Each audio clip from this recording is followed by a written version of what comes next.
Assalamualaikum warahmatullahi wabarakatuh. Masih untuk pakai daun salam. Ya, cakapnya kurang kencang. Nasi uduk pakai daun salam. Makannya di acara tawafufan. Kalau yang lagi duduk mau jawab salam, insya Allah kita semua yang hadir mendapatkan keberkahan. Amin. Putri Raja mengenakan gelang yang dipakai berlapis intan. Alhamdulillah sudah 12 hari Ramadan datang. Insya Allah kita semua yang menyambutnya mendapatkan kemuliaan. Jalan-jalan ke pasar Keranji. Nih isi tausinya nonton aja Pak ya. Jalan-jalan ke pasar Keranji, pulangnya lewat Cibubur. Kalau kita sering silaturahmi, insya Allah hidup kita tambah makmur. Amin ya Rabbal. Bismillahirrahmanirrahim. Alhamdulillahilladzi unzila fihil Qur'anu hudan linnasi wa bayyinatin minal huda wal furqan. Ashhadu an la ilaha illallah wahdahu la syarika lah wa ashhadu anna sayyidana wa nabiyyana Muhammadan abduhu wa rasuluhu la nabiyya ba'dah. Allahumma fassalli wa sallim wa barik ala sayyidina Muhammadin wa ala alihi wa ashabihi ajma'in, amma ba'du. Faqad qala Allah ta'ala fil Qur'anil Karim, a'udzu billahi minasy syaithanir rajim. Bismillahirrahmanirrahim. Inna nahnu nazzalna dzikra wa inna lahu lahafizun.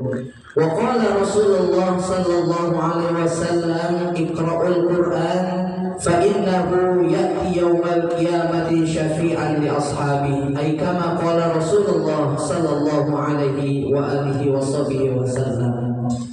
Yang sama-sama kita hormati segenap bapak-bapak, ibu-ibu, kaum muslimin muslimat, jamaah salat isya, salat tarawih dan witir, musalla at-taqwa yang insya Allah dirahmati dan diberkahi oleh Allah Subhanahu wa Ta'ala. Wabil khusus Ketua Dewan Kemakmuran Musalla At-Taqwa Bapak Al-Ustadz Zainul Alim Khairul Bapak Al-Ustadz Khairul Anwar, dan juga sama-sama kita hormati guru kita bersama Bapak Al-Ustadz Zainul Alim, dan juga para seluruh Dewan Asatiz wal Asatizah. Mohon maaf yang tidak dapat saya sebutkan namanya satu persatu, namun tidak mengurangi rasa hormat dan ta'zim saya kepada beliau semua. Dan kita doakan semoga beliau-beliau ini Allah Subhanahu wa Ta'ala selalu sehatkan badannya, Allah panjangkan umurnya, dan Allah banyakin kontrakannya. Amin amin ya rabbal. Ibu bapak jamaah kaum muslimin muslimat, salat sunat tarawih isya dan witir rahimakumullah. Ada di dalam suatu riwayat ketika zaman Nabi Musa alaihissalam. Kita tahu bahwa dari zaman Nabi Musa sampai datangnya Rasul kita Muhammad sallallahu alaihi wasallam itu jaraknya ribuan hingga jutaan tahun, Pak. Suatu ketika Allah Subhanahu wa Ta'ala menyampaikan beberapa pesan kepada Nabi Musa alaihissalam. Apa kata Allah? Wahai Musa, sesungguhnya nanti umatnya Nabi Muhammad sallallahu alaihi wasallam itu mendapatkan dua cahaya dan dua kegelapan. Lalu Nabi Musa kembali bertanya kepada Allah, ya Allah, bukankah nanti umat Nabi Muhammad itu datangnya nanti ketika akhir zaman? Lalu apa kata Allah? Wahai Musa, sesungguhnya umatnya Nabi Muhammad SAW itu adalah salah satu umat yang paling mulia. Lalu kata Allah, dua cahaya dan dua kegelapan ini apa? Yang pertama itu adalah cahaya Ramadan dan cahaya Quran. Sementara dua kegelapan itu adalah kegelapan alam kubur dan kegelapan ketika hari kiamat dibangkitkan. Yang pertama itu kita bahas tentang cahaya Ramadan dan cahaya Quran. Kenapa Ramadan dan Quran ini begitu dekat, Pak? Karena sesungguhnya Al-Quran itu turun pada bulan suci Ramadan.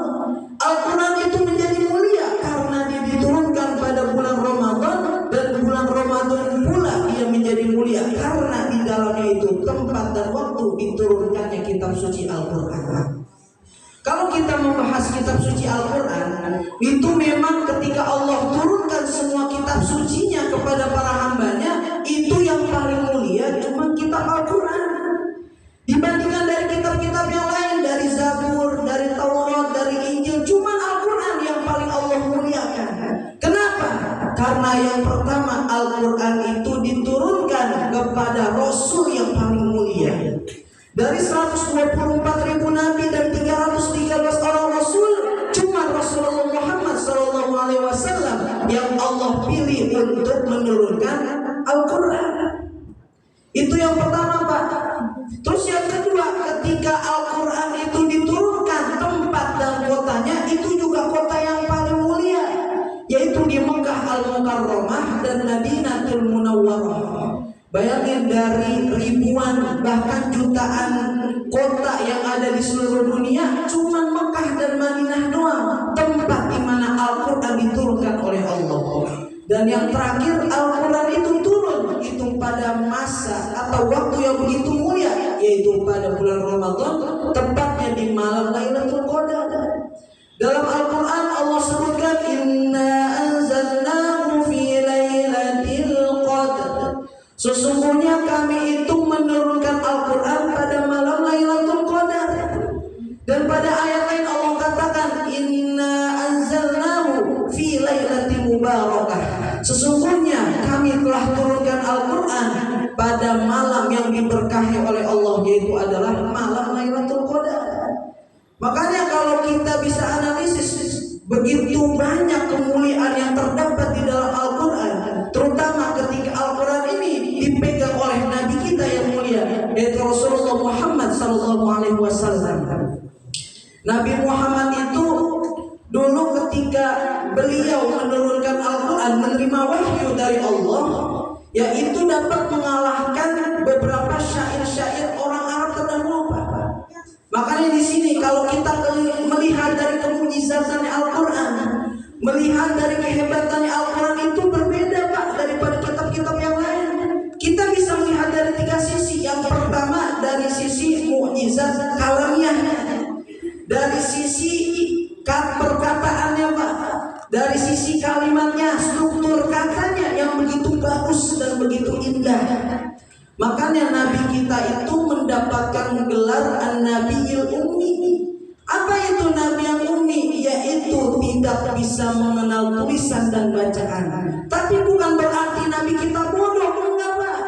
Kenapa beliau itu mendapatkan gelar ummi? Yang pertama, karena beliau itu ketika lahir sudah ditinggal oleh bapaknya. Belum sempat beliau itu diajarin sama orang tuanya. Ketika udah gedean dikit, umur 6 tahun ditinggal sama ibunya. Ketika lebih gedean lagi, 8 tahun ditinggal sama kakeknya. Beliau sama sekali belum pernah belajar satu pun huruf dari kedua orang tuanya. Tapi siapa yang mengajarkan beliau? Langsung Allah Subhanahu wa Ta'ala melalui perantara malaikat Jibril. Ketika Allah turunkan wahyu pertama, yaitu surah Al-Alaq 1-5, disitulah wahyu pertama turun. Langsung Allah yang ngajarin Nabi, Pak. Nah, makanya kita jangan bayangkan Nabi itu orang yang bodoh, enggak, cerdasnya luar biasa. Bahkan cerdasnya itu di atas rata-rata. Nah, kenapa juga Nabi itu mendapatkan gelar yang ummi? Karena pada saat itu sebagai bantahan untuk orang-orang Arab yang memang pada saat itu banyak sekali mereka itu membuat syair. Tahu syair ya? Itu kayak model puisi gitu. Itu orang-orang Arab zaman dulu itu demen itu buat syair. Kata raja-raja Arab begini, ini siapa dari rakyatku, kalangan bisa membuat syair, nanti hadiahnya akan aku nikahkan dengan putriku, orang yang paling cantik misalnya, yang paling bagus. Itu zaman dulu begitu Pak mainnya. Coba aja misalnya zaman sekarang, ya kan? Kata Ustaz Zainal Alim bilang gitu kan, coba di sini yang bisa bikin syair sebagus-bagus mungkin, nanti saya bakal nikahin sama anak saya. Aku udah nikah semua Ustaz anaknya. Ya udah nikah. Zaman dulu begitu.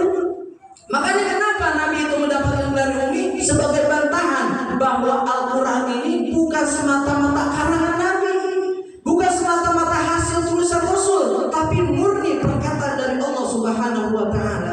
Bahkan dalam akidah kita Ahlus Sunnah wal Jamaah, kita percaya bahwa Al-Quran ini bukan makhluk, akan tetapi dia itu tetap perkataan dan kalamullah.